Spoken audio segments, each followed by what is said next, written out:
Hi friends, welcome to my mini vlog. Karthika Pournami శుభాకాంక్షలు అండి అందరికీ. ఈరోజు నేను వేసిన ముగ్గులు ఎలా ఉన్నాయో చెప్పండి. ఇది మా బయట వాకిట్లో ముగ్గు, గేట్ లోపల దీపాల ముగ్గులు వేశాను. నెక్స్ట్ ఇంకా తులసి కోట దగ్గరికి వెళ్దాం పదండి. ఇక్కడ తులసి కోట ముందైతే నేను దీపాలు వదిలానండి. చిప్పలో ఉన్న ఒత్తులు మాత్రం కొండెక్కాయండి. ఆ చిప్ప మునిగిపోయింది. ఆ దీపం వెలుగుతుందో వెలగదో అనుకున్నాను, కానీ అసలు చాలాసేపటి వరకు అదే వెలిగింది. చూడండి, చిప్పలో ఉన్న ఒత్తులు మాత్రం కొండెక్కాయి. చిప్ప లోపలికి మునిగిపోయినది మాత్రం తేలుతూ వెలుగుతూ చాలా అందంగా ఉంది. ఇంకా నెక్స్ట్ మా తులసి కోట ముందు ముగ్గు చూడండి. అష్టదళ పద్మం వేశాను.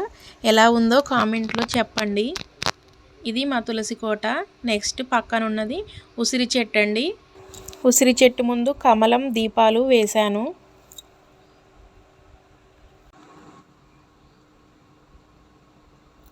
ఇంకా మా ఇంట్లో దీపం పెట్టాను. ఇది మా పూజ గది అన్నమాట. Boy friends.